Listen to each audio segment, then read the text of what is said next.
India, I think the highest priority for deregulation needs to be labor. And on the bright side, I think labor is a priority right now at the central level for deregulation, because the sheer number of labor compliances to do anything in this country, whether it is staffing, onboarding, attrition, just managing the labor workforce, how high the minimum wages are, at least in Karnataka, the sheer amount of overheads and benefits and so forth is really perhaps the biggest factor in struggling to run business or to build organizations, that there's such a degree of overhead on labor compliance.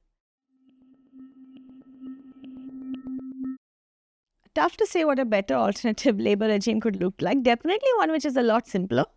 Even if you want to have XYZ regulation, simplifying the process of the regulation itself for a small business owner or for a small firm is important. If you take something like a POSH, the prevention of sexual harassment, the number of hours in a year that we're supposed to be training our team on POSH, I was like, they've not forgotten in the last 6 months. We've not got even one complaint. How can we dedicate another half day of the organization's time for this?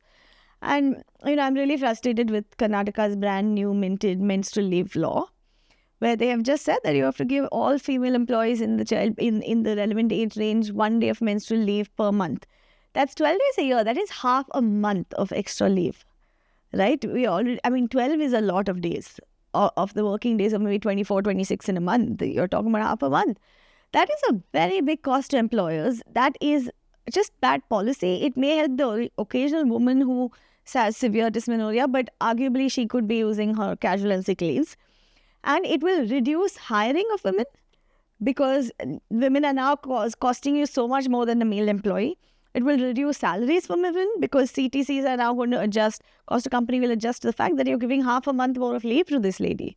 So it's just bad policy, and it's not as though it goes through a long stakeholder consultation or so forth. Right? Karnataka Labour Department has said now start doing this, and not even like start next year, start. So this kind of very knee-jerk policy making is a real problem. For example, like you have to comply with like 10 or 15 different agencies. At least streamlining that to, okay, even if you keep a lot of the provisions, that the sheer process of compliance simplifies is maybe something which is relatively low-hanging fruit. And generally, I think certain things just need to be made less onerous.